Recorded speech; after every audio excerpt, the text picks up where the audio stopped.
आज हम ईएमआई का चौथा लेक्चर स्टार्ट करते हैं।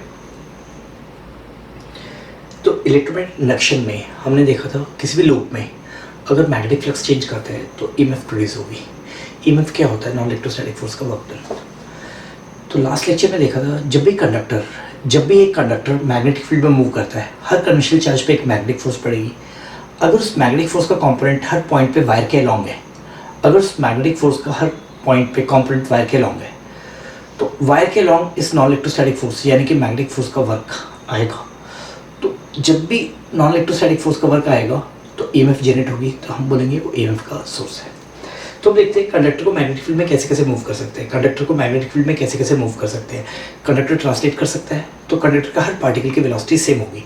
कंडक्टर अगर ट्रांसलेट कर रहा है उसके हर पार्टिकल की वेलोसिटी बराबर आएगी। कंडक्टर अगर रोटेट कर रहा है उसके सारे पार्टिकल कंसेंट्रिक या कोएक्सियल सर्कल्स में मूव करेंगे। तीसरी तरीके से हो सकता है कंडक्टर रोल कर रहा है। अब और भी केस हो सकते हैं, मैग्नेटिक फील्ड यूनिफॉर्म है या नॉन यूनिफॉर्म है, तो एक एक करके सारे केस देखते हैं। तो यहाँ पे हम जो पहला केस लेते हैं,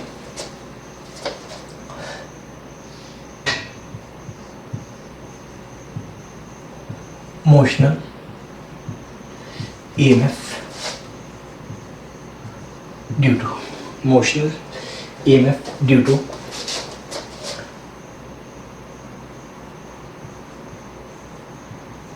translation of a conducting wire in uniform and constant magnetic field। तो यहाँ पे मैग्नेटिक फील्ड लेते हैं बोर्ड के परपेंडिकुलर। एज यूजुअल हम एक मैग्नेटिक फील्ड लेते हैं बी बोर्ड के परपेंडिकुलर।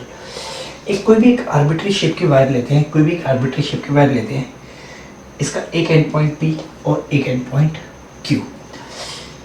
इसको देते हैं वेलोसिटी वी, इसको देते हैं वेलोसिटी वी। तो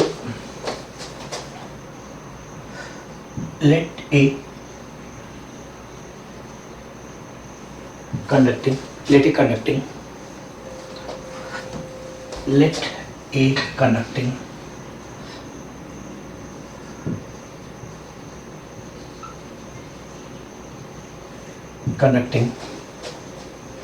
wire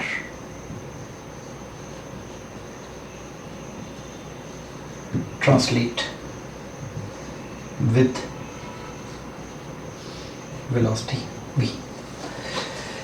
तो यहाँ पे देखते हैं जैसे कनेक्टिंग वायर है, ये कनेक्टिंग वायर है।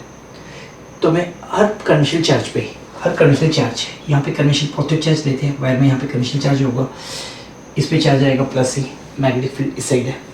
तो ई वी क्रॉस बी, तो यहाँ पे इस पे फोर्स आएगी E V cross B, conventional charge पे। तो यूनिट पॉजिटिव चार्ज पे फोर्स आएगी वी क्रॉस बी। तो इस फोर्स की वजह से अब यहाँ पे हम ये देखते हैं, क्योंकि फील्ड यूनिफॉर्म है, हर पॉइंट पे बी सेम रहेगा, क्योंकि बॉडी ट्रांसलेट कर रही है, कन्वेंशनल चार्ज कहीं से भी गुजरे, हर जगह कन्वेंशनल चार्ज की मोशन की वजह से वेलोसिटी भी आएगी। तो हर कन्वेंशनल चार्ज पे जो फोर्स पड़ेगी यूनिफॉर्म पड़ेगी, क्योंकि वी भी हर जगह सेम है और बी भी हर जगह सेम है। तो अब ये हो गई नॉन इलेक्ट्रोस्टैटिक फोर्स। तो ईएमएफ इसका वर्क नहीं है, ध्यान रखिएगा, ये बहुत इंपॉर्टेंट बात है। ईएमएफ इसका वर्क नहीं है, क्योंकि यह है पूरी मैग्नेटिक फोर्स का वर्क जीरो आता है, ध्यान रखिएगा इस बात का, इसलिए मैं शुरू से बोल रहा हूँ। तो मैग्नेटिक फोर्स का वर्क हमेशा जीरो आता है। तो हमें जो ईएमएफ है वो नॉन इलेक्ट्रोस्टैटिक फोर्स का वर्क नहीं है, वो नॉन इलेक्ट्रोस्टैटिक फोर्स का work along the conducting wire. तो जब भी ये चार्ज यहाँ से यहाँ तक मूव करता है, इस डिस्प्लेसमेंट को ले लेते हैं dl, तो यहाँ से यहाँ तक मूव कराने के लिए यूनिट पॉजिटिव चार्ज पे फोर्स कितनी आएगी, v क्रॉस b डॉट, तो यूनिट पॉजिटिव चार्ज पे फोर्स आएगी V cross B, E charge पे force A V cross B है, तो यूनिट पॉजिटिव चार्ज पे V क्रॉस बी आएगी। तो यहाँ से यहाँ तक डिस्प्लेसमेंट है, तो वर्क डन कितना होगा, फोर्स डॉट डी एल। तो यहाँ से यहाँ तक का वर्क डन कितना आएगा, यहाँ से यहाँ तक का वर्क डन कितना आएगा, इतना आएगा। तो पूरा EMF क्या होगा, एक यूनिट पॉजिटिव चार्ज को यहाँ से यहाँ तक घुमाने का वर्क, यहाँ से यहाँ तक घुमाने का वर्क, क्योंकि नॉन इलेक्ट्रोस्टैटिक फोर्स का कॉम्पोनेंट सिर्फ से P से Q तक घुमाने का वर्क, ना कि Q से P तक। तो ध्यान रखिएगा, नॉन इलेक्ट्रोस्टैटिक फोर्स का कॉम्पोनेंट इधर आएगा, तो नॉन इलेक्ट्रोस्टैटिक फोर्स की इफेक्टिव डायरेक्शन ऐसे होगी, इफेक्टिव डायरेक्शन ऐसे होगी, तो ये करंट ऐसे सेंड करेगा, ये करंट ऐसे सेंड करेगा। तो ये वर्क कहाँ से कहाँ तक निकालना है, तो EMF in wire, EMF in wire कितना आ जाएगा, ये आ जाएगा integral of V cross B dot dl from P to Q, from P to Q। तो ये कितना आ जाएगा। अब इसका मतलब कितना है, इसका मतलब क्या है, यहाँ पे हम देखते हैं इसका मतलब क्या आएगा। तो हर पॉइंट पे V क्रॉस B तो सेम है, हर पॉइंट पे V क्रॉस B तो सेम है। तो यहाँ पे जो डिस्प्लेसमेंट, ये डिस्प्लेसमेंट, ये डिस्प्लेसमेंट, ये डिस्प्लेसमेंट, ये अलग अलग आएगी।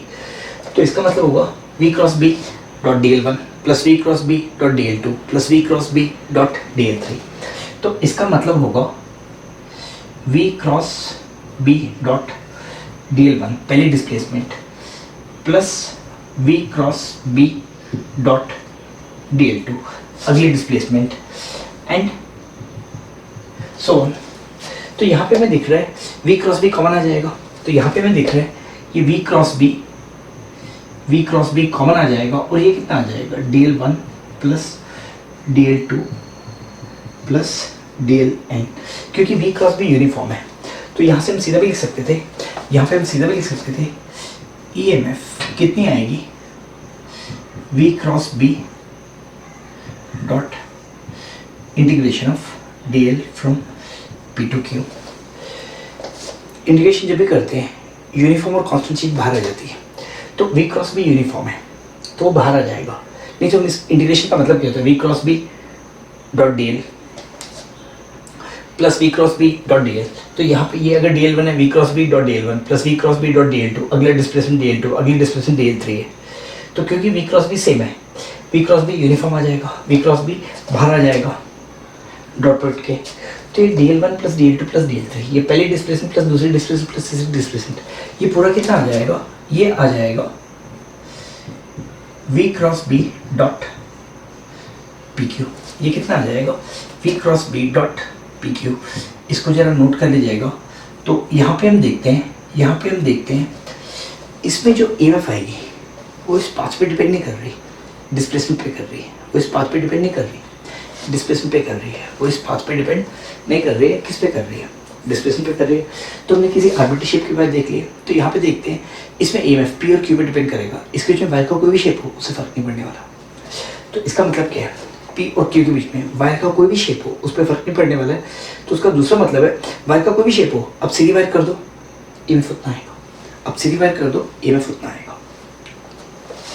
तो इसको जरा नोट करते हैं, और कुछ क्वेश्चन सॉल्व करना शुरू करते हैं।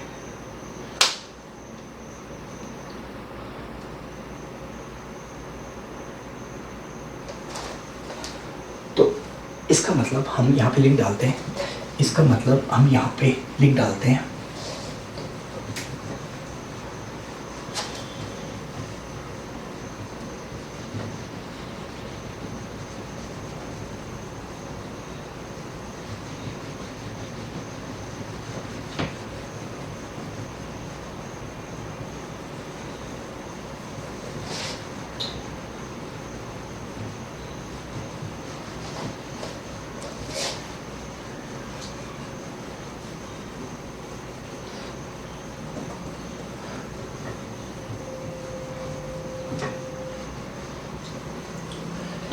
हम यहाँ पे लिख डालते हैं note EMF in a wire translating in a wire, PQ translating in uniform magnetic field. ये कोई भी एक वायर है, ये कोई भी एक वायर है, ये पॉइंट है P, ये पॉइंट है P। इस वायर का शेप मैं ऐसे बना देता हूँ, इस वायर का शेप मैं ऐसे बना देता हूँ Q। ये ट्रांसलेट कर रही है V वेलोसिटी के साथ, यहाँ पे मैग्नेटिक फील्ड है B। तो V cross B dot dl1 plus V cross B dot dl2 plus V cross B dot dl3, क्योंकि ट्रांसलेट कर हर जगह V सेम है, B यूनिफॉर्म एंड कांस्टेंट है, तो B हर जगह सेम है। तो V cross B dot dl1 plus V cross B dot dl2, बेटा V cross B dot dl1 plus V cross B dot dl2, इस फोर्स का work किसके लॉन्ग निकालना है? इस पाथ के लॉन्ग निकालना है। इस फोर्स का वर्क किसके लॉन्ग निकालना है? इस पाथ के लॉन्ग निकालना है। इस फोर्स का वर्क जब इस पाथ के लॉन्ग निकालेंगे तो बेटा V cross B dot dl1 plus V cross B dot dl2 plus V cross B dot dl3, मैंने तो फोर्स का कंपोनेंट, जब V cross B dot dl लेंगे तो फोर्स का कंपोनेंट खुद से आ जाएगा, तो फोर्स का कंपोनेंट खुद से आ जाएगा। तो इस पाथ के लॉन्ग लेना है, इस पाथ के लॉन्ग लेना है। तो ये dl1 plus dl2 plus dl मिला के कितना आ जाएगा? PQ वेक्टर आ जाएगा। तो ये EMF आ जाएगा, ये EMF आ जाएगा, EMF आ जाएगा। तो यहाँ पे कन्वेंशनल चार्ज पे जो फोर्स लेंगे वो कितनी आएगी? यूनिट पॉजिटिव चार्ज पे, यूनिट पॉजिटिव चार्ज पे फोर्स आएगी V क्रॉस B। तो ये हो जाएगा, ये हो जाएगा V cross B dot PQ। तो इसका मतलब है ये PQ वेक्टर P और Q पे डिपेंड करेगा, पाथ पे डिपेंड नहीं करेगा। इसका मतलब सिंपल सा यही आता है कि इसकी मैग्नेटिक फील्ड निकालनी है, तो आप क्या कर सकते हो, P और Q के बीच में स्ट्रेट वायर डाल दो और यहाँ पे मैग्नेटिक फील्ड डाल दो, तो EMF उतना आएगा। So it implies this wire can be replaced straight wire between P and Q. This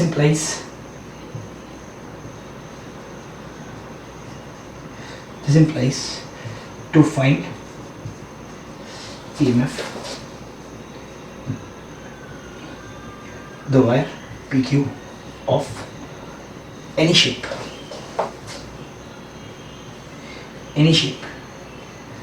can be replaced by a straight wire between P and Q, straight between P and Q। अभी question लेते हैं इस पे, ये vector form में क्यों लिख रखा है, ये वेक्टर फॉर्म में क्यों लिख रखा है। तो यहाँ पे हमें देखना है EMF V cross B dot PQ है, यहाँ पे हमें देखना है EMF V cross B dot PQ है।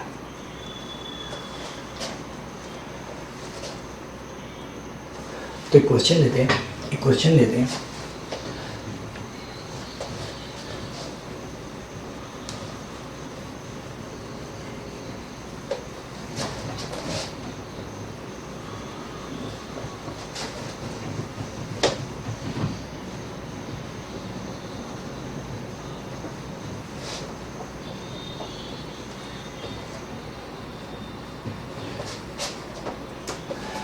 एग्जांपल लेते हैं।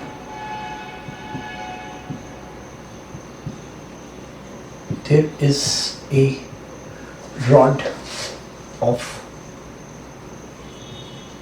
length vector. There is a rod of length vector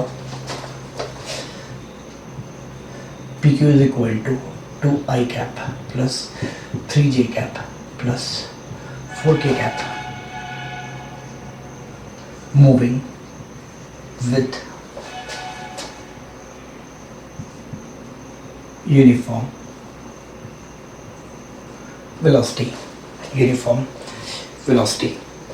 moving with uniform velocity. V is equal to I cap plus 2J cap plus 3K cap in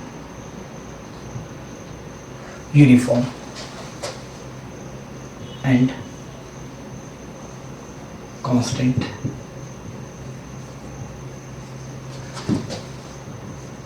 magnetic field B is equal to B naught K cap.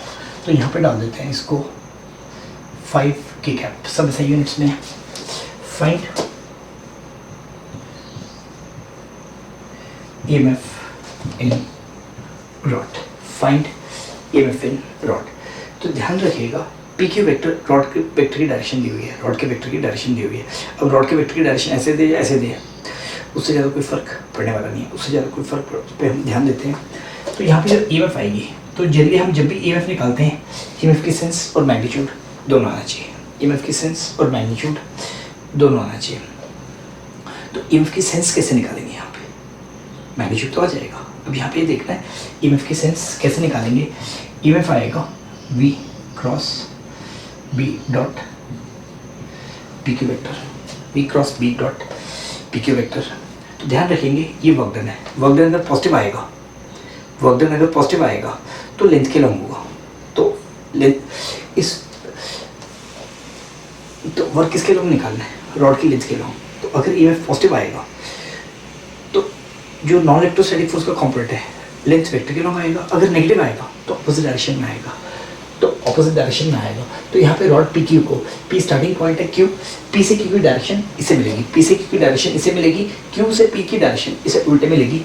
तो ये अगर positive आता है, ये अगर positive आता है, ये अगर पॉजिटिव आता है तो EMF इज अलोंग PQ। अगर ये नेगेटिव आता है EMF is along Q to P। तो ध्यान रखिएगा, if positive EMF is along PQ, if negative EMF is along QP।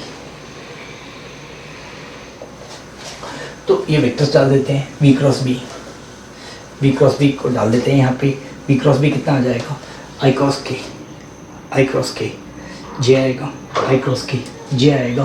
तो यहाँ पे कितना आएगा, 5J cap plus J cross K, I cross K आएगा minus J, I cross K आएगा minus J, J cross K आएगा I cap, तो आ जाएगा plus 10 I cap plus 10 I cap plus 10 I cap, J cross K I cap 5 to 10 K cross K dot PQ dot PQ।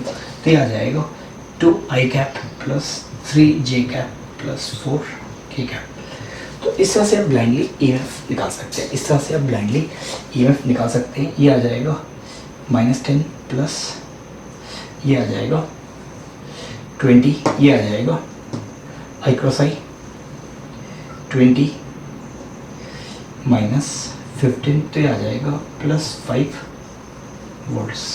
तो plus आ रहा है, इसका मतलब EMF इसके long है, नहीं तो EMF इसके ऑपोजिट है, नहीं तो EMF इसके ऑपोजिट है। अब दूसरी बात ध्यान से रखनी है, कोई भी एक सोर्स ऑफ EMF है, कोई भी एक रेजिस्टेंस है, उसके क्रॉस PD आएगा I × R। कोई भी एक सोर्स ऑफ EMF है, कोई भी एक सोर्स ऑफ EMF है, तो उसमें देखना है नॉन इलेक्ट्रोस्टैटिक फोर्स किस डायरेक्शन में। नॉन इलेक्ट्रोस्टैटिक फोर्स किस डायरेक्शन में होती है, नेगेटिव पोटेंशियल से positive potential. Non electrostatic force किस डायरेक्शन में होती है, तो उसको याद करना है। कभी बैटरी ले लो, ये हाई पोटेंशियल है, ये लोअर पोटेंशियल है, नॉन इलेक्ट्रोस्टैटिक फोर्स होती है lower potential to high potential. Non electrostatic force होती है lower potential to high potential, और इलेक्ट्रोस्टैटिक फोर्स होती है high potential to lower potential, और इलेक्ट्रोस्टैटिक फोर्स होती है high potential to lower potential. तो अभी हमने ये देखा है, ये हमने पूरी डेरिवेशन की थी। कोई भी curved wire uniform magnetic field में ट्रांसलेट कर रही है, उसमें EMF कैसे आएगा। इसका एक ऑल्टरनेट मेथड देखते हैं, बहुत ही सिंपल है। ऑल्टरनेट मेथड देखते हैं फैराडे लॉ से। तो ध्यान रखिएगा, फैराडे लॉ से हम लूप की EMF निकाल सकते हैं, सेक्शन की नहीं निकाल सकते। यहाँ पे हमने पूरे सर्किट की EMF नहीं निकाली है, हमने एक वायर की निकाली है, ओपन सर्किट है, तो एक सेक्शन ऑफ सर्किट है, इसकी EMF निकाली है। फैराडे लॉ से पूरी लूप की EMF निकलती है, ध्यान रखना, फैराडे लॉ से पूरी लूप की EMF निकलती है। तो अब देखते हैं सेक्शनल EMF हम फैराडे लॉ से कैसे निकालेंगे। सेक्शनल EMF हम फैराडे लॉ से कैसे निकालेंगे, तो यहाँ पे देखते हैं ऑल्टरनेट डेरिवेशन ऑफ। तो यहाँ पे हमने प्लस और माइनस का मतलब देख लिया, प्लस और माइनस का मतलब देख लिया।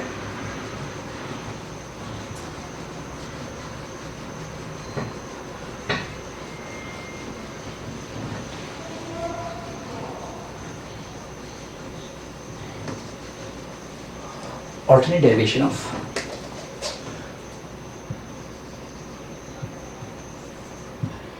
alternate derivation of expression of EMF in a wire translating in uniform and constant magnetic field. तो एक काम करते हैं, ये हमारे पास कोई भी एक वायर है, ये हमारे पास कोई भी एक वायर है पी से क्यू, यहाँ पे एक uniform and constant magnetic V है और इसकी वेलोसिटी है वी, इसकी वेलोसिटी है वी। तो ईएमएफ हम कैसे निकालते हैं, हमें नॉन इलेक्ट्रोस्टैटिक फोर्स आइडेंटिफाई करनी है, हमें नॉन इलेक्ट्रोस्टैटिक फोर्स आइडेंटिफाई करनी है। तो हर एक पे कन्वेंशनल चार्ज है, हर कन्वेंशनल चार्ज पे फोर्स आएगी E V cross V, V और बी हर जगह सेम है, यूनिफॉर्म है। तो जो हर कन्वेंशनल चार्ज पे फोर्स आएगी यूनिफॉर्म, तो आपको यूनिफॉर्म फोर्स का वर्क निकालना है। यूनिफॉर्म एंड कांस्टेंट फोर्स का वर्क पाथ के इंडिपेंडेंट होता है, तो ध्यान रखिएगा यूनिफॉर्म एंड कांस्टेंट फोर्स का वर्क पाथ के इंडिपेंडेंट होता है। तो यहाँ पे जो ईएमएफ आएगी पाथ के इंडिपेंडेंट आएगी, तो पी से क्यू डायरेक्टली निकालो, ये घुमा फिरा के निकालो, बात वही आनी है, बात वही आनी है। तो इसकी जगह में एक स्ट्रेट वायर डाल देंगे। तो अभी काम करते हैं, फेराडे लॉ से कैसे निकालेंगे। तो यहाँ से यहाँ तक ईएमएफ, नॉन इलेक्ट्रोस्टैटिक फोर्स का यहाँ से यहाँ तक लेके जाने का work, loop EMF, non electrostatics द्वारा पूरे लूप में, नॉन इलेक्ट्रोस्टैटिक फोर्स द्वारा पूरे लूप में किया गया वर्क। तो सेक्शन ईएमएफ क्या आएगा, एक यूनिट पॉजिटिव चार्ज को यहाँ से यहाँ तक लेके जाएंगे, नॉन इलेक्ट्रोस्टैटिक फोर्स का वर्क। लूप में ईएमएफ कितना आएगा, एक यूनिट पॉजिटिव चार्ज को पूरे लूप में घुमाएंगे, नॉन इलेक्ट्रोस्टैटिक फोर्स का वर्क। तो मैं कम करते हैं, यहाँ पे इसका सॉल्यूशन निकालते हैं। Complete the loop with A state wire. तो इस सेक्शन का ईएमएफ निकालना है, इस सेक्शन का ईएमएफ निकालना है, तो अपन क्या करेंगे, इस सेक्शन का ईएमएफ निकालना है तो अपन एक स्ट्रेट वायर लगा देंगे, तो इस पॉइंट को लिखते हैं P, इस पॉइंट को लिखते हैं Q, यहाँ पे एक पॉइंट लेते हैं L और ये स्ट्रेट वायर PQ। अब यहाँ पे यूनिफॉर्म मैग्नेटिक फील्ड है B, यहाँ पे यूनिफॉर्म मैग्नेटिक फील्ड है B। अब इस पूरे को हम V वेलोसिटी से घुमाते हैं, पूरे को V वेलोसिटी से लेके जाते हैं, मेक होल लूप, तो यहाँ पे करते हैं let whole loop translate with velocity V, let whole loop translate with velocity v। अब इस पूरी लूप को इसको मैं नीचे लिख देता हूँ, let whole loop translate with, तो पूरी लूप को हम भी वेलोसिटी से ट्रांसलेट करते हैं।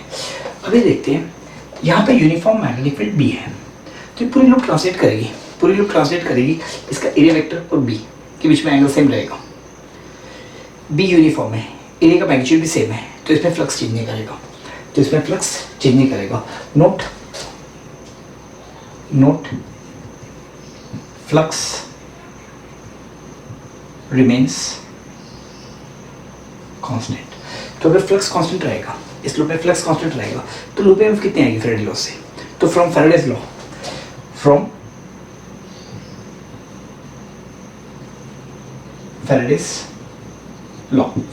लॉ लूप ईएमएफ कितनी आ जाएगी, 0। इसका मतलब एक यूनिट पॉजिटिव चार्ज को यहाँ से यहाँ तक लेके जाएंगे प्लस यहाँ से यहाँ तक लेके जाएंगे, एक यूनिट पॉजिटिव चार्ज को यहाँ से यहाँ तक लेके जाएंगे प्लस यहाँ से यहाँ तक लेके जाएंगे, पूरी नॉन इलेक्ट्रोस्टैटिक फोर्स का वर्क कितना आएगा, 0। तो दिस इंप्लाइज एक यूनिट पॉजिटिव चार्ज को यहाँ से यहाँ तक लेके जाएंगे, वो ये सेक्शन का ईएमएफ आएगा, यूनिट पॉजिटिव चार्ज को यहाँ से यहाँ तक लेके जाएंगे, इस सेक्शन का ईएमएफ आएगा, दोनों को ऐड करेंगे पूरी लूप का ईएमएफ आएगा। तो इसका मतलब आएगा यहाँ से यहाँ तक, इसका मतलब EMF of section PLQ plus EMF section PQ will be 0। इसका मतलब क्या आएगा, इसका मतलब आएगा EMF of PLQ plus EMF of straight wire PQ will be equal to 0, तो एक यूनिट पॉजिटिव चार्ज को यहाँ से यहाँ तक लेके जाएंगे, पूरी नॉन इलेक्ट्रोस्टैटिक फोर्स का वर्क 0 आएगा। तो यूनिट पॉजिटिव चार्ज को यहाँ से यहाँ तक लेके जाएंगे, इसका work, plus unit positive charge को यहाँ से यहाँ तक लेके जाएंगे, इसका वर्क 0 आएगा। इसका मतलब दोनों के वर्क इक्वल अपोजिट आएंगे, इसका मतलब दोनों के वर्क इक्वल अपोजिट आएंगे। तो इसका मतलब यूनिट पॉजिटिव चार्ज को यहाँ से यहाँ तक लेके जाओ, फिर यहाँ से यहाँ तक लेके जाओ, दोनों के वर्क इक्वल अपोजिट आएंगे। यहाँ से यहाँ तक लेके जाओ, जितना वर्क आएगा यहाँ से यहाँ तक लेके जाओ, उल्टा वर्क आएगा। इसका सीधा मतलब क्या होगा, EMF of section PLQ will be equal to EMF of section PQ। तो यहाँ से यहाँ तक का जो वर्क आएगा वो अगर पॉजिटिव आता है तो यहाँ से यहाँ तक का वर्क नेगेटिव आएगा। तो यूनिट पॉजिटिव चार्ज को यहाँ से यहाँ तक लेके जाए, वर्क जितना नेगेटिव आता है अगर उल्टा लेके जाए तो वर्क पॉजिटिव आ जाएगा। तो this implies EMF in curved wire PLQ is equal to EMF in state wire PQ, EMF in state wire PQ। तो हमने पिछली डेरिवेशन तो काफ़ी लंबी की थी, तो यहाँ पे देख लेते हैं। मैं एक बार कैमरे को घुमा देता हूँ थोड़ा सा, I think it will be better.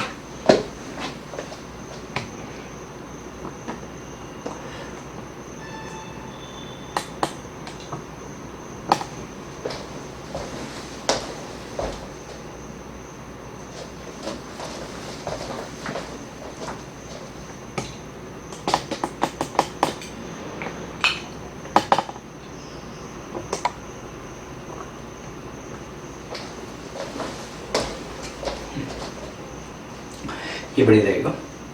तो यहाँ पे नोट करते हैं, जो इस पूरे को घुमाने हैं तो इसमें फ्लक्स कांस्टेंट रहेगा, तो फैराडे लॉ से लूप EMF आएगी 0, तो फैराडे लॉ से लूप EMF आएगी 0। तो लूप EMF का मतलब क्या है, एक यूनिट पॉजिटिव चार्ज को यहाँ से यहाँ तक लेके जाना, ये वर्क, प्लस एक यूनिट पॉजिटिव चार्ज को यहाँ से यहाँ तक लेके जाना, नॉन इलेक्ट्रोस्टैटिक फोर्स का वर्क, ये कुल मिला के 0 आएगा।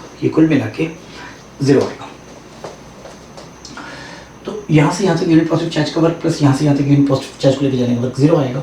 तो यहाँ से जितना आएगा यहाँ से इक्वल अपोजिट आएगा, यहाँ से जितना आएगा यहाँ से रिवर्स आएगा नेगेटिव में। तो इसका मतलब है यूनिट पॉजिटिव चार्ज को यहाँ से यहाँ तक लेके जाऊँ या यहाँ से यहाँ तक लेके जाऊँ, नॉन इलेक्ट्रोस्टैटिक फोर्स का वर्क सेम आने वाला है। वो हमने वैसे भी डिसाइड कर रखा था, नॉन यूनिफॉर्म फोर्स वो हमें सीधा भी दिख रहा था पहले, कि जो नॉन यूनिफॉर्म फील्ड यूनिफॉर्म है, बॉडी ट्रांसलेट कर रही है, तो कन्वेंशन चार्ज को यहाँ से यहाँ तक लेके जाएंगे, इस पर फोर्स पड़ेगी यूनिफॉर्म एंड कांस्टेंट। तो यूनिफॉर्म एंड कांस्टेंट फोर्स की वर्क पाथ की डिपेंड होती है, तो चाहे यहाँ से लेके जाए चाहे यहाँ से लेके जाए वर्क सेम आएगा। तो चाहे फैराडे लगाएं चाहे कैसे भी लगाएं, तो कोई भी कर्व्ड वायर अगर यूनिफॉर्म मैग्नेटिक फील्ड में घुमा रहे हैं तो उसमें EMF कितनी जनरेट होगी, उस कर्व्ड वायर का स्टार्टिंग और एंडिंग पॉइंट देखो, वायर की शेप पे उससे डिपेंड नहीं करेगा क्योंकि फोर्स यूनिफॉर्म एंड कांस्टेंट है। तो ये सारी चीज़ें हम इलेक्ट्रोसाइंस में पढ़ रहे हैं, इनका बेसिक्स है कहाँ पे है, हमें वर्केजी थ्योरम्स आनी चाहिए क्लियरली। तो मैं जो शुरू से बोल रहा हूँ, आपको सारी चीज़ें किससे करनी है, फैराडे लॉ नहीं लगाना, आपको वर्केजी थ्योरम लगानी है। आपको कुछ भी वर्केजी थ्योरम्स अलग नाम से आप वर्केजी थ्योरम लगाएंगे तो सारे कॉन्सेप्ट्स खुद से क्लियर होंगे और सबसे बेहतर तरीके से समझ पाएंगे, नहीं तो फैराडे लॉ में आपको बड़ी चीज़ें याद करनी पड़ेंगी। तो ध्यान रखिएगा, जब भी कर्व्ड वायर आएगी तो इसको ऐसे करना है। अब एक छोटा सा क्वेश्चन दे रहा हूँ, इसका आंसर आप लोगों को लिखना है।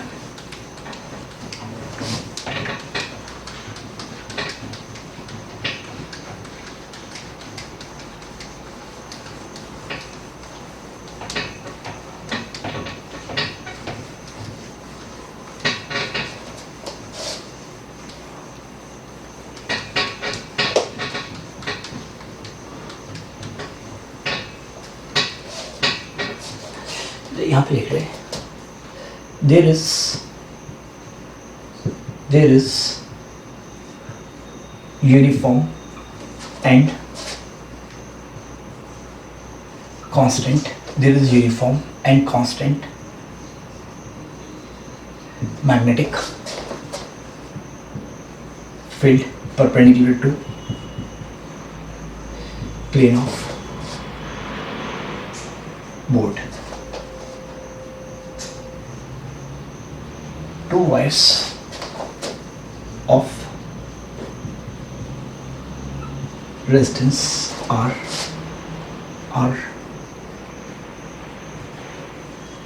translated in plane of board, in plane of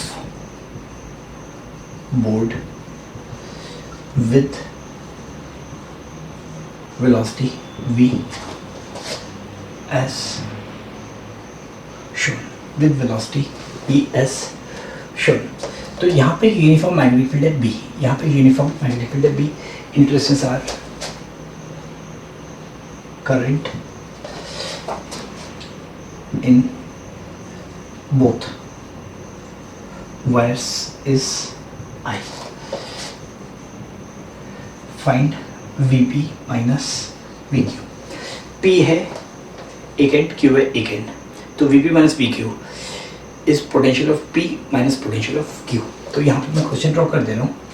ये एक वायर है, ये पॉइंट है P और ये पॉइंट है Q. इसमें करंट I ऐसे जा रहा है, यहाँ पे uniform and constant magnetic field ऐसे है, इसकी वेलोसिटी ऐसे है. ये पहला क्वेश्चन. ये पॉइंट P है, ये Q है, इसमें करंट ऐसे जा रहा है, इसमें करंट ऐसे जा रहा है, इसकी वेलोसिटी V है और यहाँ पे मैग्नेटिक फील्ड है B. तो ये एक वायर ट्रांसलेट कर रही है PQ, ये एक वायर ट्रांसलेट कर रही है PQ. इसका रेजिस्टेंस R है, इसका रेजिस्टेंस R है, इस वायर का भी रेजिस्टेंस R है. दोनों में बस अंतर इतना ही है, इसमें करंट ऐसे जा रहा है, इसमें करंट उल्टा जा रहा है, दोनों में अंतर इतना ही है. तो पहले क्वेश्चन में ये ट्रांसलेट कर रहा है प्लेन में, बोर्ड की प्लेन में V वेलोसिटी के साथ. Field magnetic field uniform and constant है, B है. तो आपको निकालना है यहाँ का पोटेंशियल माइनस यहाँ का, तो आपको निकालना है यहाँ का पोटेंशियल माइनस यहाँ का.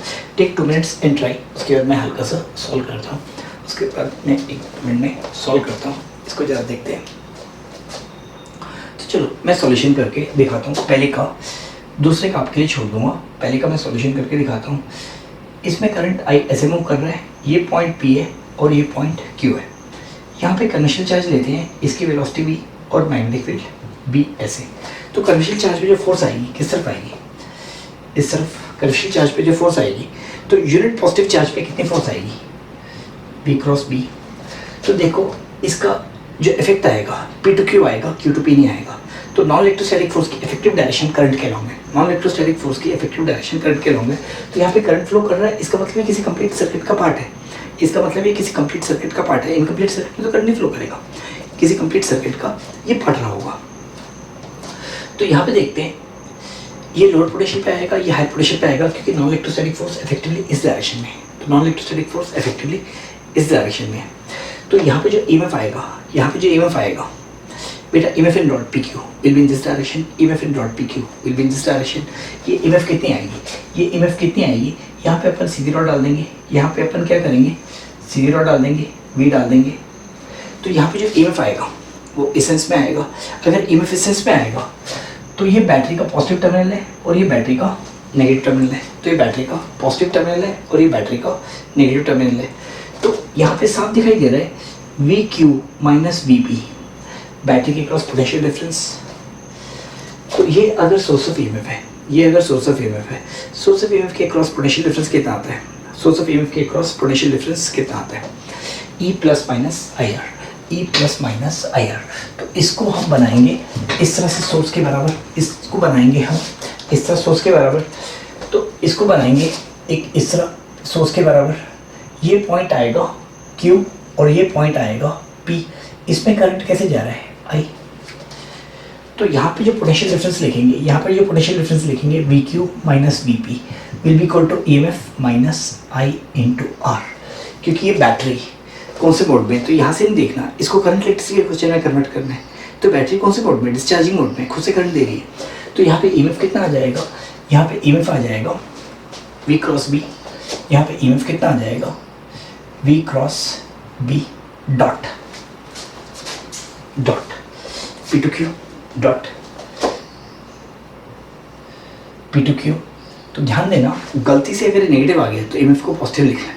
अगर ये गलती से नेगेटिव आ गया तो EMF की सेंस ऐसे होती है. तो मैंने चेक किया हुआ है, ये तो मैंने चेक किया हुआ है. EMF की सेंस कैसे आ रही है, इस तरह से आ रही है, माइनस I इंटू R. तो ध्यान रखना पोटेंशियल डिफरेंस और EMF कब बराबर होंगे, पोटेंशियल डिफरेंस और EMF कब बराबर होंगे, जब बैटरी में से करंट फ्लो नहीं कर रहा होगा या इंटरनल रेजिस्टेंस 0 होगा। तो ध्यान रखना पोटेंशियल डिफरेंस और ईएमएफ कब बराबर होंगे। तो हम ईएमएफ पहले क्यों निकालना सीख रहे हैं, ताकि पोटेंशियल डिफरेंस निकाल पाएँ। बुक्स में पोटेंशियल डिफरेंस निकालना सिखाते हैं, वो गलत है, वहाँ से ईएमएफ नहीं निकलेगा। तो पहले ईएमएफ निकालना होता है, उसके बाद पोटेंशियल डिफरेंस निकालना होता है। तो इसके बाद सेकंड को देख लेते हैं, इसके बाद सेकंड को देख लेते हैं। सेकंड में करंट ऐसे जा रहा है, बाकी सब कुछ सेम है। सेकंड में करंट ऐसे जा रहा है, तो बाकी सब कुछ सेम है। तो फर्स्ट का सॉल्यूशन ये आएगा, फर्स्ट का सॉल्यूशन ये आएगा। तो सेकंड में क्या करना है, सेकंड में क्या करना है बेटा, बैटरी तो बिल्कुल ऐसे ही बनेगी Q और P के बीच में। करंट कैसे आएगा, I, करंट कैसे आएगा, I इंटू रेजिस्टेंस। तो यहाँ पे VQ माइनस VP कितना आएगा, E plus I into R, E plus I into R. ये बैटरी चार्जिंग मोड में, ये बैटरी चार्जिंग मोड में। तो पहले केस में ये करंट भेज रही है, पहले केस में ये बैटरी की तरह एक्ट कर रही है और करंट भेज रही है। इसमें नॉन इलेक्ट्रोस्टैटिक फोर्स तो ऐसे है, बट करंट ऐसे जा रहा है। इसका मतलब एक और नॉन इलेक्ट्रोस्टैटिक एजेंट होगा, एक और बैटरी होगी जो करंट उल्टा फोर्स कर रहा है, क्योंकि बैटरी तो खुद करंट ऐसे भेजती है, बट जब भी बैटरी में करंट ऐसे जा रहा होता है, इसका मतलब कोई दूसरी इससे ज़्यादा पावरफुल बैटरी है जो इसको करंट को ऐसे लेके जा रही है। तो ध्यान रखिएगा, जो भी एक region of non electrostatic force है, जो भी एक region of non electrostatic force है, वो एक सोर्स ऑफ ईएमएफ है। तो जो भी सोर्स ऑफ ईएमएफ है, उसकी तीन चीज़ें कैलकुलेट करनी, पोलैरिटी, ईएमएफ और इंटरनल रेजिस्टेंस। और उसको क्या करना है, एक इक्विवेलेंट बैटरी से रिप्लेस कर देना है। तो इसको जैसे इक्विवेलेंट बैटरी से रिप्लेस करेंगे तो क्वेश्चन हमारे लिए काफ़ी ईजी हो जाएगा, तो क्वेश्चन हमारे लिए काफ़ी ईजी हो जाएगा।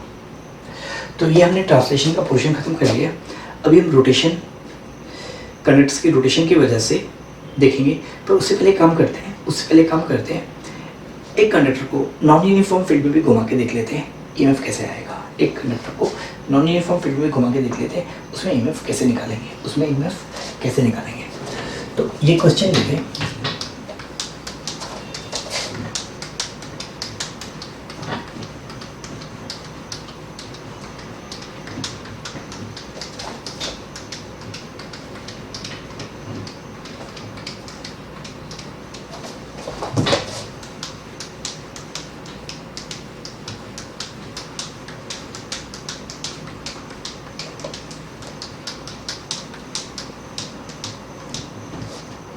तो यहाँ पे काम करते हैं।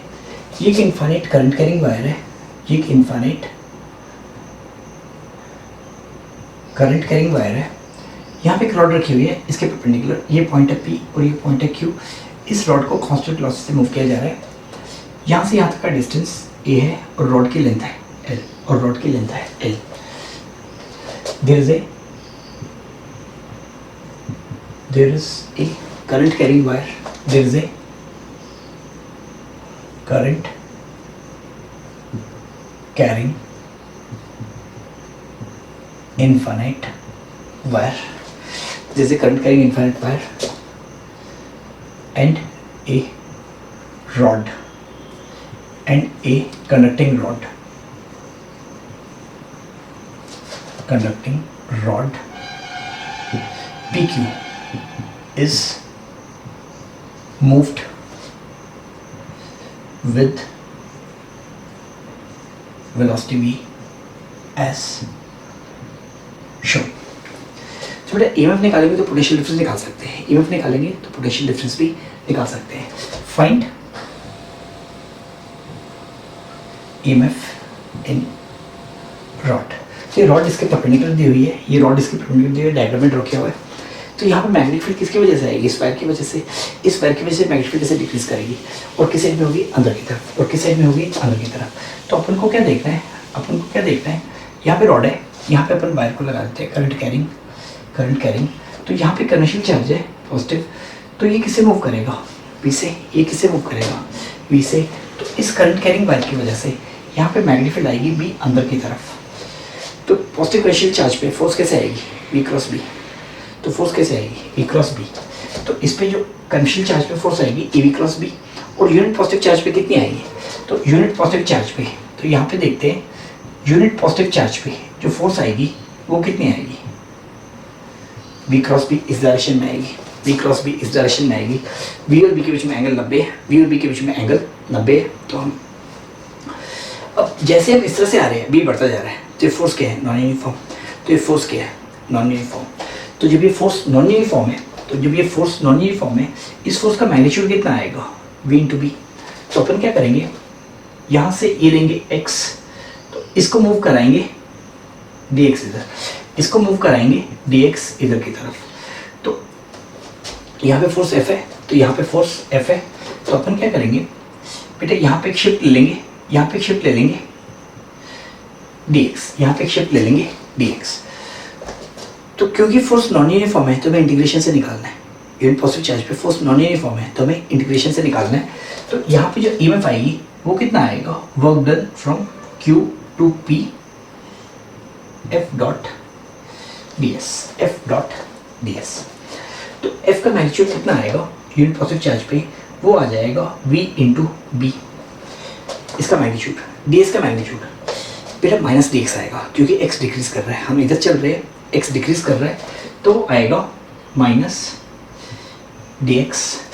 फोर्स और डिस्प्लेसमेंट के बीच में एंगल जीरो है, फोर्स और डिस्प्लेसमेंट के बीच में एंगल जीरो है, तो कोई चिंता करने वाली बात नहीं है। ये कहाँ से कहाँ तक करेंगे integrate, a plus L to A, ये कहाँ से कहाँ तक इंटीग्रेट करेंगे, a plus L to A, a plus L to A X को।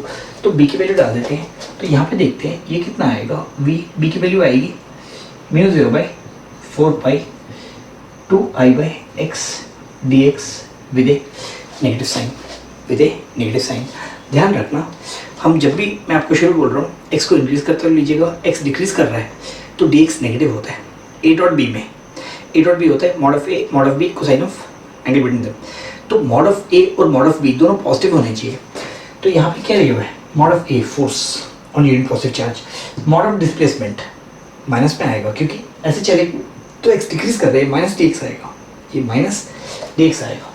तो यहाँ से इंटीग्रेट करके देखते हैं a plus L to L, तो बेटा कितना आएगा एल एक्स, ये कितना आएगा एल एक्स, एक माइनस है यहाँ पे। तो मैं पूरा आंसर फाइनली कैलकुलेशन के साथ लिख देता हूँ। तो यहाँ पे ईएमएफ आएगा mu naught by 4 pi 2i v ln of 2iv ln of a plus L by L, ln of a plus L by L. अब एक दूसरा क्वेश्चन दे रहा हूँ, ये आप खुद से कीजिएगा, इसको आप खुद से कीजिएगा।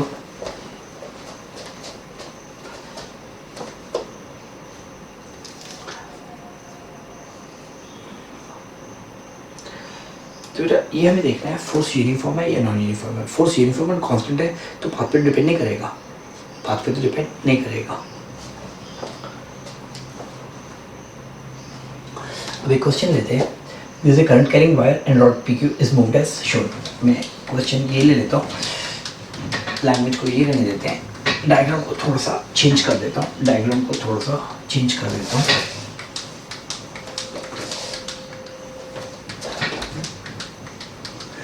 तो यहाँ पे एक वायर रखी हुई है, ये P और ये Q, इसकी वेलोसिटी V है, तो किसी भी टाइम पे ये डिस्टेंस x है। Find the image rod at shown instant.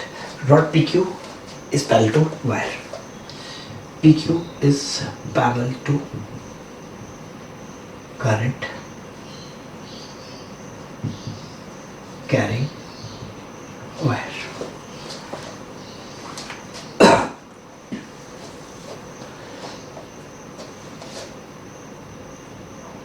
PQ is parallel to current carrying wire। तो कुछ क्वेश्चन डिस्कस करते हैं, उसके बाद रोटेशन ऑफ रॉड पे चलेंगे,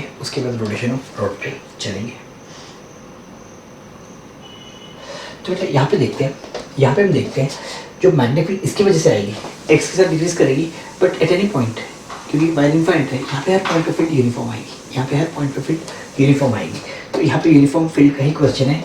तो ये रहेगी रॉड, तो इस पे ये कन्वेंशनल चार्ज है, इसकी वेलोसिटी भी है, और यहाँ पे मैग्नेटिक फील्ड किस डायरेक्शन में आएगी, बी इसमें, तो V क्रॉस बी, तो कन्वेंशनल चार्ज पे जो फोर्स पड़ेगी V इंटू बी इस डायरेक्शन पड़ेगी। तो नॉन इलेक्ट्रोस्टैटिक फोर्स ऐसे है, ये हायर पोटेंशियल पे है और ये लोअर पोटेंशियल पे, ध्यान रखना। नॉन इलेक्ट्रोस्टैटिक फोर्स ऐसे है, अगर करंट नहीं फ्लो कर रहा, पोटेंशियल डिफरेंस और ईएमएफ सेम आएगा, पोटेंशियल डिफरेंस और ईएमएफ सेम आएगा। तो यहाँ पे ईएमएफ के लिए वर्क कहाँ से कैलकुलेट करेंगे बेटा, वी बी इंटू एल, तो ईएमएफ कितना आ जाएगा, ईएमएफ कितना आ जाएगा, वी बी इंटू एल। तो मेरी बात को ध्यान से देखिएगा, मैं वर्क डन से क्यों कर रहा हूँ कि पॉजिटिव कब लेना है, नेगेटिव कब लेना है, फोर्स यूनिफॉर्म है, नॉन यूनिफॉर्म है, ये सारी चीज़ें खुद से आइडेंटिफाई कर सकते हो, और जो आपने वर्क की थ्योरम्स पढ़ रखी है उसका आप यूज़ कर सकते हो, ना कि नई चीज़ें याद करना।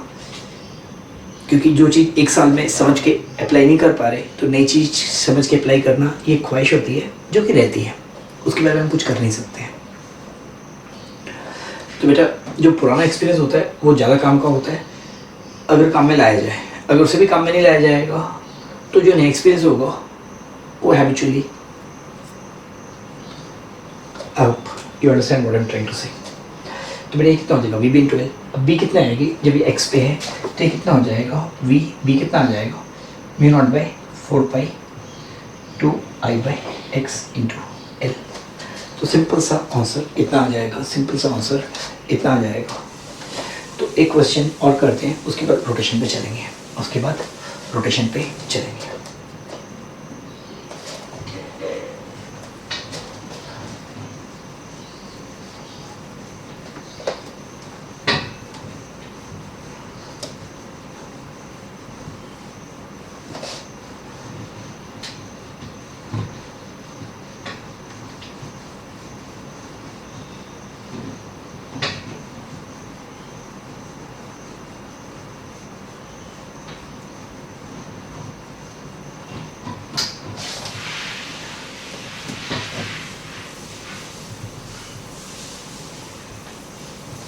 तो बेटा एक क्वेश्चन लेते हैं, ये इतना रीजन है, इतना रीजन है,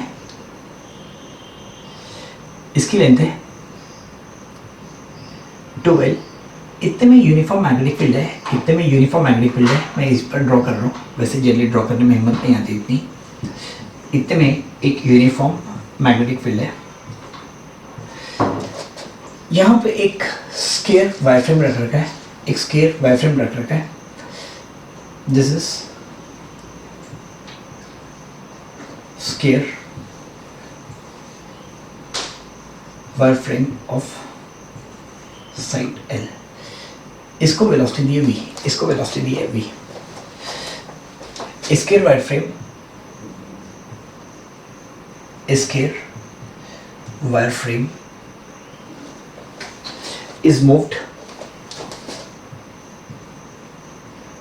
is moved with velocity v. The shown region of width 2L has uniform magnetic field B. Shown region of width 2L has magnetic field B as shown. How does current change in wireframe? How does current change in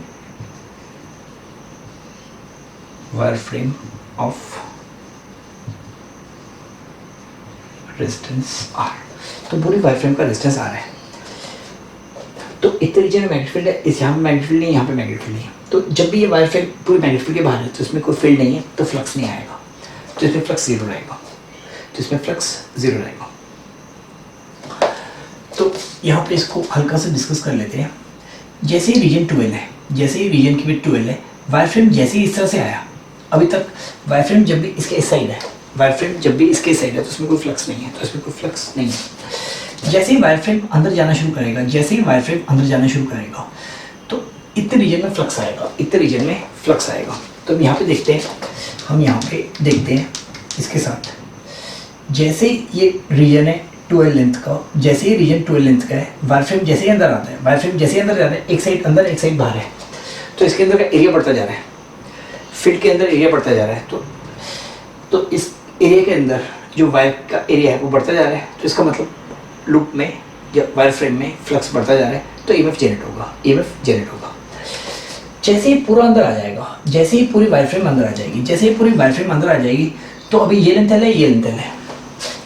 अब जब ये move करेगा, जब तक ये यहाँ पे touch नहीं करता, इसमें फ्लक्स कांस्टेंट रहेगा, इसमें फ्लक्स कांस्टेंट रहेगा, तो ईएमएफ हो जाएगा 0।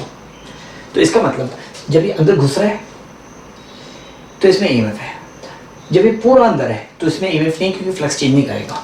फिर कुछ देर बाद ये वायर फ्रेम ऐसे पहुंचेगा, ये वायर फ्रेम ऐसे पहुंचेगा। तो यहाँ पे पूरे एंटर से जब तक पूरा अंदर है, जब तक ये पूरा अंदर है, तो इसमें फ्लक्स चेंज नहीं करेगा। जैसे इसके बाद ये बाहर निकलना शुरू करता है, जैसे इसके बाद ये बाहर निकलना शुरू करता है, तो इसमें फ्लक्स डिक्रीज होगा, इसमें फ्लक्स डिक्रीज होगा। तो ईएमएफ की सेंस ऑपोजिट होनी चाहिए, तो ईएमएफ की सेंस ऑपोजिट होनी चाहिए, ईएमएफ की सेंस ऑपोजिट होनी चाहिए। जैसे पूरा बाहर निकल जाएगा, फिर से फ्लक्स 0 हो जाएगा, फिर से फ्लक्स 0 हो जाएगा। तो यहाँ पे फैराडे की तरह देख रहे हैं, यहाँ पे हम फैराडे की तरह देख रहे हैं। अब देखते हैं अगर हम सोर्स ऑफ ईएमएफ आइडेंटिफाई करेंगे तो कैसे होगा। अगर हम सोर्स ऑफ ईएमएफ आइडेंटिफाई करेंगे तो कैसे होगा, एक बार जरा क्वेश्चन को नोट कर लीजिएगा, एक बार जरा क्वेश्चन को नोट कर लेते हैं, फिर देखते हैं इसका बेस्ट मेथड क्या है। आप सोर्स ऑफ ईएमएफ आइडेंटिफाई करो, उसे इक्विवेलेंट बैटरी से रिप्लेस कर दो, और उसे इक्विवेलेंट बैटरी से रिप्लेस कर दो।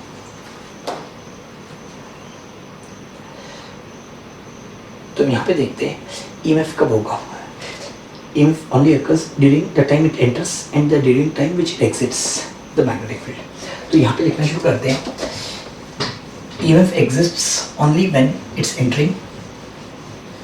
तो यहाँ पे हम 4 केसेस लेते हैं, यहाँ पे हम 4 केसेस लेते हैं, यहाँ पे हम 4 केसेस लेते हैं।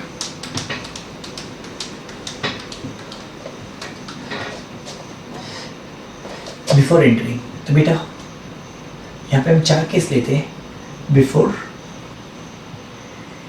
एंट्री। तो ये है मैग्नेटिक फील्ड का रीजन, इसकी लेंथ है 12, ये है, इसमें आएगा no EMF, no current. Second, during entering, during entering, जब ये एंटर कर रहा है, जब ये एंटर कर रहा है इस रीजन में 12, और यहाँ पे मैग्नेटिक फील्ड है B, इतने रीजन में मैग्नेटिक फील्ड थी B। तो जब ये एंटर कर रहा है, जब ये एंटर कर रहा है, तो यहाँ पे मैग्नेटिक फील्ड B है, यहाँ पे कन्वेंशन चार्ज देखिए, इसकी वेलोसिटी B क्रॉस B। तो नॉन इलेक्ट्रोस्टैटिक फोर्स ऐसे है। तो ये किस तरह की बैटरी का काम करेगा, ये इस तरह की बैटरी का काम करेगा। इसकी ईएमएफ कितनी आएगी, BLB, इसकी ईएमएफ कितनी आएगी, BLB। यहाँ पे भी जो कन्वेंशन चार्जेस हैं, यहाँ पे भी जो कन्वेंशन चार्जेस हैं, बेटा ये रॉड की लेंथ और वेलोसिटी पैरेलल है, ध्यान रखिएगा। ये रॉड मूव कर रही है, B, L और V तीनों म्यूचुअली परपेंडिकुलर हैं, तो उस रॉड की ईएमएफ कितनी आएगी, BLB, ये हम देखा था। ये जो रॉड की लेंथ है और V दोनों पैरेलल हैं, तो इसमें ईएमएफ नहीं आएगा, इसमें भी ईएमएफ नहीं आएगा, तो इतने में ईएमएफ आएगा, इतने में ईएमएफ आएगा, तो इतने में करंट कितना होगा, I will be equal to BLV by R, BLV by R। अब देखते हैं during the time it's completely inside, तो सारे केस बना के देखते हैं। During the time it's completely inside, during the time it's coming out, during the time after it comes out. तो 5 केस पूरे देख लेते हैं। तो बेटे जब ये पूरा बाहर है, यहाँ पे मैग्नेटिक फील्ड नहीं है, तो थर्ड केस देखते हैं। तो यहाँ पे क्लियरली थर्ड केस देखते हैं, और ये देखते हैं सोर्स ऑफ ईएमएफ को बैटरी से रिप्लेस करेंगे तो कितना इजी हो जाता है, कितना इजी हो जाता है समझने के लिए। During it is inside magnetic field, तो ये लेंथ है 12, ये लेंथ है 12, ये कंप्लीट वायर इस तरह से है लूप, और मैग्नेटिक फील्ड है ऐसे। तो यहाँ पे कन्वेंशन चार्ज पे वेलोसिटी V क्रॉस B ऊपर की तरफ, V क्रॉस B ऊपर की तरफ। तो ये बैटरी बनेगी ऐसे, इसकी ईएमएफ आएगी BLV, इसमें ईएमएफ नहीं आएगी क्योंकि L और V पैरेलल है, BLV में से कोई भी तो पैरेलल होंगे, तो ईएमएफ आएगी 0। इस साइड पे भी देखते हैं, इसकी वेलोसिटी V, तो ये भी इस तरह की बैटरी आएगी, ये भी इस तरह की बैटरी आएगी। तो यहाँ पे हम ये नहीं बोल सकते कि ईएमएफ नहीं है। तो ऐसा हम क्यों कर रहे हैं, ऐसा हम क्यों कर रहे हैं बेटा? 0 ईएमएफ होना और ईएमएफ का ना होना दोनों अलग अलग बात है। इसमें 0 ईएमएफ है बट 2 जगह ईएमएफ है,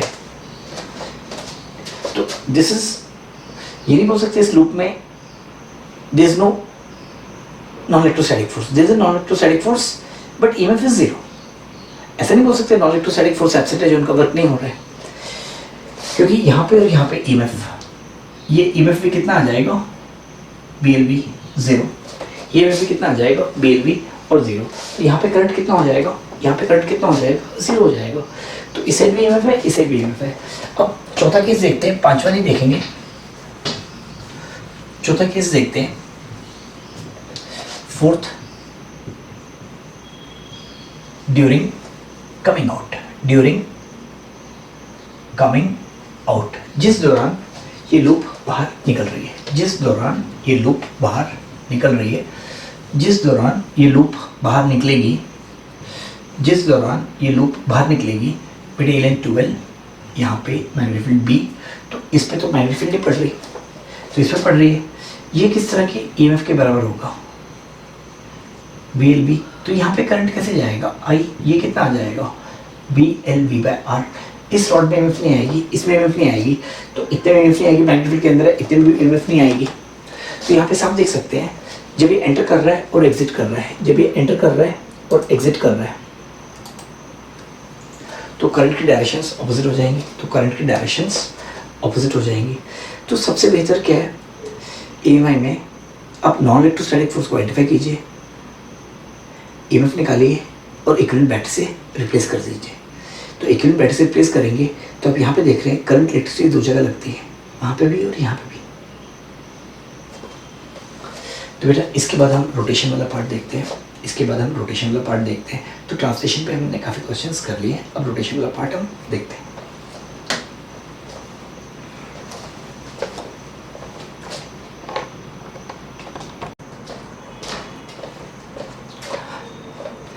अब देखते हैं motional EMF due to rotation of conductors in magnetic field. तो कंडक्टर्स जब मैग्नेटिक फील्ड में रोटेट कर रहे हैं तो हर टेंशियल चार्ज पे एक मैग्नेटिक फोर्स पड़ेगी और साथ में सेंट्रीफ्यूगल भी पड़ेगी, साथ में सेंट्रीफ्यूगल भी पड़ेगी। तो ये दोनों नॉन इलेक्ट्रोस्टैटिक हैं, इनकी वजह से जो भी वर्क आएगा, इनकी वजह से जो भी वर्क आएगा वो EMF को कंट्रीब्यूट करेगा, वो EMF को कंट्रीब्यूट करेगा। तो यहाँ पे देखते हैं motional EMF due to rotation of a conducting rod in uniform and constant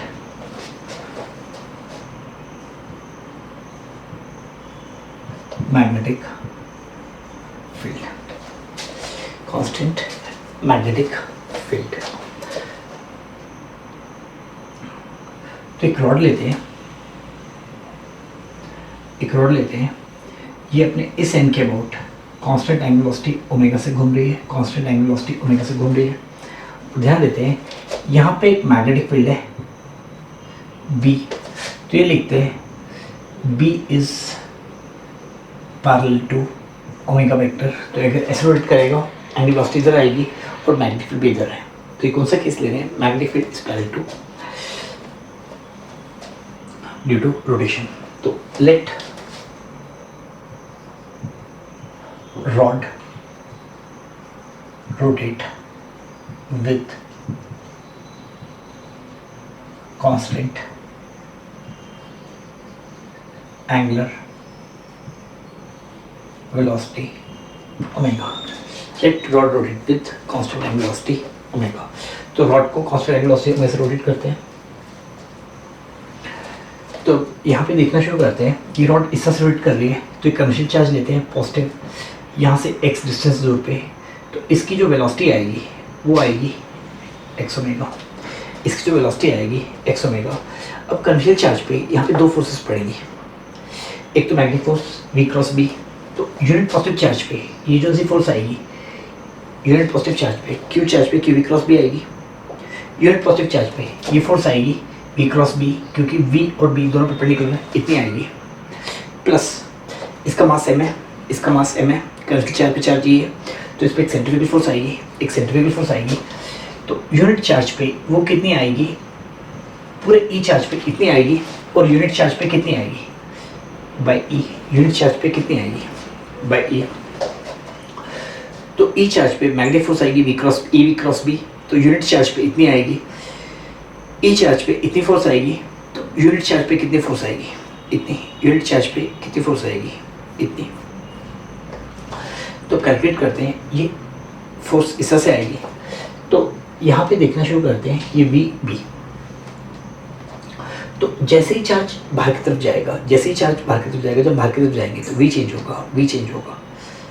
तो दोनों फोर्स नॉन यूनिफॉर्म है, दोनों फोर्स नॉन यूनिफॉर्म है। तो हमें क्या करना है, ईएमएफ क्या होगा, इस फोर्स का यहाँ से यहाँ तक लेके जाने का वर्क डन।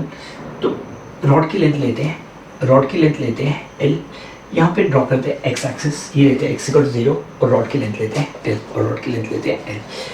तो यूनिट पॉजिटिव चार्ज यहाँ से यहाँ तक अगर dx से जाएगा, dx से जाएगा तो वर्क डन आएगा, तो वर्क डन आएगा f डॉट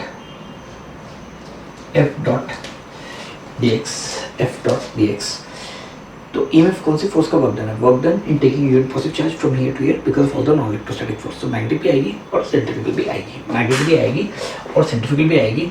तो ये कितना हो जाएगा, B B plus M omega square X by E into D X. तो v की वैल्यू डालेंगे एक्स ओमेगा, v की वैल्यू डालेंगे एक्स ओमेगा, तो ये आ जाएगा X omega B plus M omega square X by E into D X. तो पूरा वर्क कितना आएगा, पूरा वर्क कितना आएगा, तो ईएमएफ हो जाएगा, ईएमएफ हो जाएगा, इसको इंटीग्रेशन करेंगे 0 to L, इसको इंटीग्रेशन करेंगे 0 to L, तो ये ईएमएफ आ जाएगा, ये ईएमएफ आ जाएगा B omega L square by 2 plus M omega square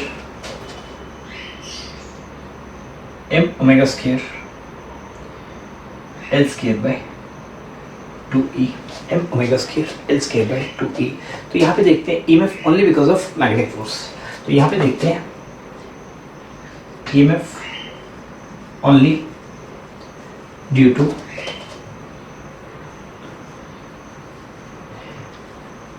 magnetic force, ये कितनी आ जाएगी, B omega L square by 2। तो यहाँ पे ईएमएफ मैग्नेटिक फोर्स की वजह से भी आएगी और सेंट्रीफ्यूगल की वजह से आएगी। तो सेंट्रीफ्यूगल फोर्स को हम थोड़ी देर देखेंगे नहीं, सिर्फ मैग्नेटिक फोर्स की वजह से ईएमएफ देखते हैं, मैग्नेटिक फोर्स की वजह से ईएमएफ देखते हैं।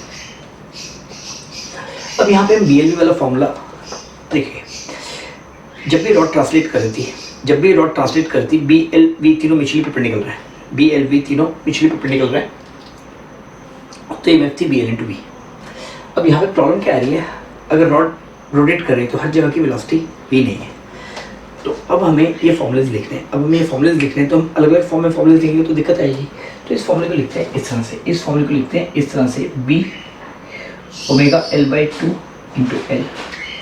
अब देखते हैं ओमेगा एल बाई 2, इस पॉइंट की वेलोसिटी 0 है, इस एंड की वेलोसिटी ओमेगा एल है। Omega L by 2 is velocity of centre, is velocity of centre, is velocity of centre.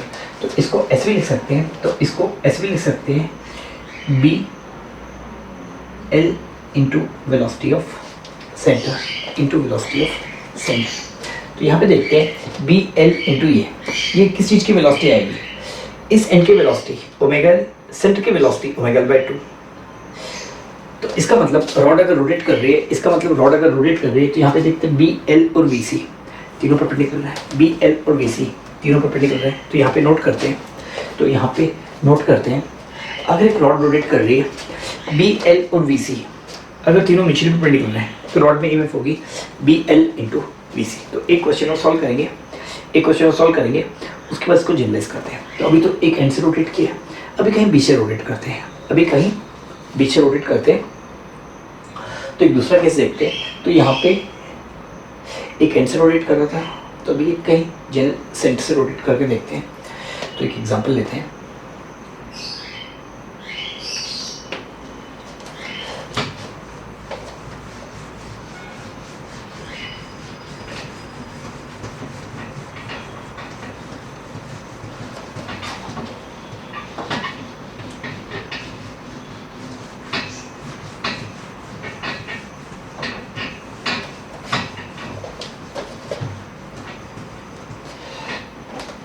तो यहाँ पे एक एग्जांपल लेते हैं।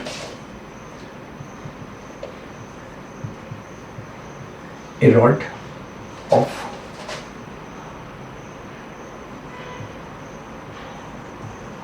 length L is equal to a plus b. a plus b कैसे होगा तो मैं एक्सप्लेन करता हूँ. is rotated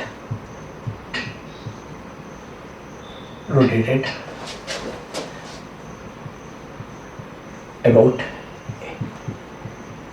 a point O as shown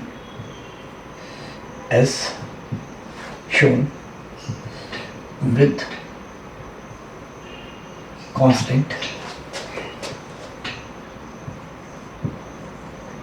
angular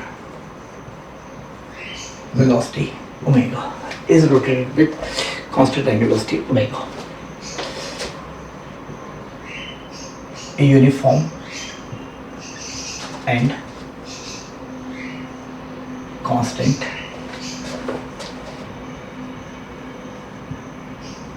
magnetic field B exists in space. तो ये एंगुलर वेलोसिटी का मैग्नीट्यूड है, ये मैग्नेटिक फील्ड का मैग्नीट्यूड है in space such that B vector is parallel to omega vector. Find EMF in rod. Find EMF in rod. तो यहाँ पे लेते हैं, ये एक रॉड है, इस पॉइंट के अबाउट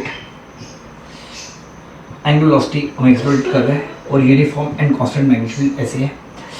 इसको मैं एक्स एक्सिस लेता हूँ, इसको मैं एक्स एक्सिस लेता हूँ, इसको लेता हूँ x इज इक्वल टू 0, इसको लेता हूँ x is equal to b और इस साइड को लेता हूँ x is equal to minus a. तो ये लेंथ है a, ये लेंथ है b और रॉड की पूरी लेंथ कितनी आएगी a plus b.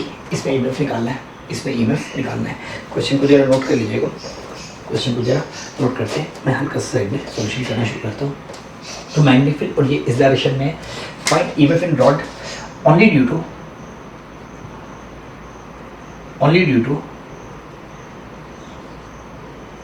Magnetic forces. क्योंकि कंडीशन चार्ज पे नॉन इलेक्ट्रोस्टैटिक फोर्स सेंट्रिफ्यूगल में पड़ेगा तो उसको लेने की बात नहीं की जा रही, सिर्फ मैग्नेटिक फोर्स की बात की जा रही है. तो यहाँ पे काम देखते हैं, यहाँ पे काम देखते हैं. ये हो गया हमारा रॉड, ये हो गई हमारी रॉड.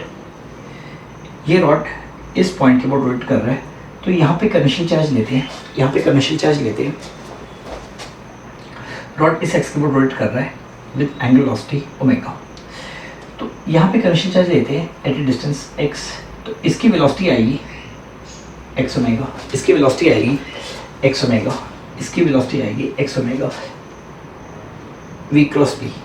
तो इस पे फोर्स आएगी, इस पे फोर्स आएगी v b will be equal to x omega into b, x omega into b. यहाँ पे फोर्स आएगी इस डायरेक्शन में, यहाँ पे फोर्स आएगी इस डायरेक्शन में, यहाँ पे फोर्स आएगी इस डायरेक्शन में. तो यहाँ से यहाँ तक इसकी वजह से ये मूव करता है dx, इसकी वजह से ये मूव करता है dx. तो यहाँ से यहाँ तक का वर्क क्या आएगा, यहाँ से यहाँ तक का वर्क आएगा फोर्स डॉट डिस्प्लेसमेंट. फोर्स इतनी आ गई into displacement, force dot displacement. ये आ गई फोर्स, ये आ गई डिस्प्लेसमेंट. पूरा वर्क कितना आएगा, x कहाँ से कहाँ तक जाएगा, minus a to b, minus a to b. तो ये आ जाएगी EMF, ये आ जाएगा EMF. तो कहाँ से कहाँ तक जाएगा, x कहाँ से कहाँ तक जाएगा, माइनस a टू b. तो इसको इंटीग्रेट करते हैं, इसको इंटीग्रेट करते हैं तो ये कितना आएगा b square minus a square by 2. तो यहाँ पे ये EMF देखते हैं, ये EMF आएगा, ये EMF आएगा b ओमेगा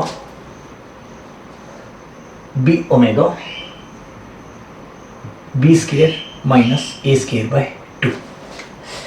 अब इसको जरा हम सिंप्लीफाई करके देखते हैं, इसको जरा हम सिंप्लीफाई करके देखते हैं. b omega b minus b square minus a square को लिख सकते हैं b minus a into b plus a, b plus a. तो b प्लस a को a प्लस b लिख देते हैं और इसको लिख देते हैं b minus a by 2, b minus a by 2. इसको पूरा करके देखते हैं ये आंसर कितना आएगा। बी ए प्लस बी कितना आ जाएगा एल, ए प्लस बी कितना आ जाएगा एल, तो B into A plus B. अब यहाँ पे लिखते हैं omega into B minus A by two. अब देखते हैं omega into B minus A by two किसकी वेलोसिटी है, किसकी वेलोसिटी है। तो यहाँ पे डायग्राम को फिर से पूरा ड्रॉ करते हैं, यहाँ पे डायग्राम को फिर से पूरा ड्रॉ करते हैं। तो बेटा ये देखते हैं, ये बनेगी हमारी रॉड, ये बनेगी हमारी रॉड।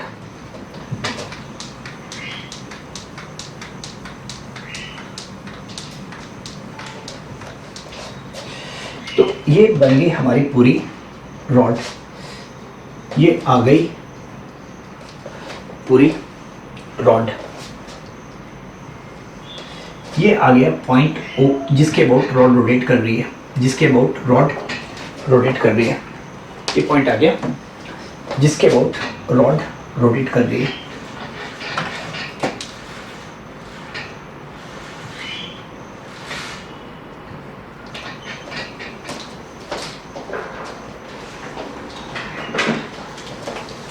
तो इसके अबाउट रॉड रोटेट कर रही है, इसके अबाउट रॉड रोटेट कर रही है। ये डिस्टेंस आ गया ए, ये डिस्टेंस आ गया ए, और ये डिस्टेंस आ गया बी। तो ए छोटा है बी बड़ा है, यहाँ पे ए छोटा है बी बड़ा है। तो मैं कम करता हूँ, यहाँ से ए कम कर देता हूँ, यहाँ से ए कम कर देता हूँ, इस साइड से जब नोट कीजिएगा, यहाँ से ए कम कर देता हूँ। तो ये बाकी बची हुई जगह कितनी आ जाएगी, B minus A, B minus ए। तो यहाँ से बी माइनस ए क्या है, इस साइड से ए रॉड खत्म की, इस साइड से ए खत्म की, तो बचा B minus A. B minus A by two इसका बिल्कुल सेंटर पॉइंट है, B minus A by two इसका बिल्कुल सेंटर पॉइंट है, B minus A by two इसका सेंटर पॉइंट है। तो देख सकते हैं यहाँ से ए कम किया, यहाँ से ए कम किया, बराबर बराबर। तो ये रॉड जो बीच की बची है, तो इसके इस साइड और साइड बराबर है। तो ये वाला पॉइंट, ये वाला पॉइंट इस रॉड के बीच में है। तो ये देख सकते हैं ये रॉड का सेंटर भी है, ये रॉड का सेंटर भी है, तो ये रॉड का सेंटर भी है। तो ये लेंथ है बी माइनस ए, ये लेंथ है बी माइनस ए। तो ये क्या है, रॉड का सेंटर। तो B minus A by two किसका डिस्टेंस है, रॉड का centre from axis rotation, rod का सेंटर फ्रॉम एक्स रोटेशन। तो ये वेलोसिटी कितनी हो जाएगी, this will be equal to this distance into omega, this distance into omega, B minus A by two into omega. ये क्या आ जाएगा, वेलोसिटी ऑफ सेंटर। तो इसको फिर से लिख सकते हैं B L into B C. तो इसका मतलब रॉड को किसी पॉइंट के अबाउट रोटेट करें, रॉड को किसी पॉइंट के अबाउट रोटेट करें, रॉड को किसी भी पॉइंट के अबाउट रोटेट करें, रॉड को किसी भी पॉइंट के अबाउट रोटेट करें। तो यहाँ पे लिख सकते हैं, तो यहाँ पे लिख सकते हैं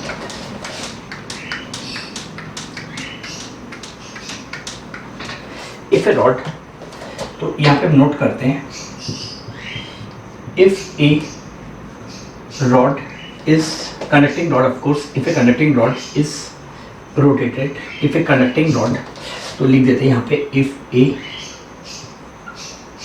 conducting rod is rotated with angular velocity omega in uniform magnetic field B. यहाँ हमने क्या किया, इसलिए हुआ है बी वेक्टर और ओमेगा वेक्टर पैरेलल है, बी वेक्टर और ओमेगा वेक्टर पैरेलल है। ईएमएफ इन द रॉड,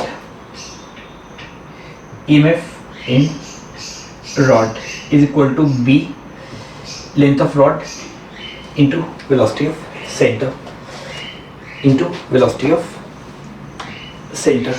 तो इसका मतलब जब भी रॉड ट्रांसलेट कर रही थी, जब भी रॉड ट्रांसलेट कर रही थी बी एल और वी, क्योंकि वहाँ पे हर पार्टिकल की वेलोसिटी सेम है, रॉड रोटेट करती है, हर पार्टिकल की वेलोसिटी सेम नहीं होगी।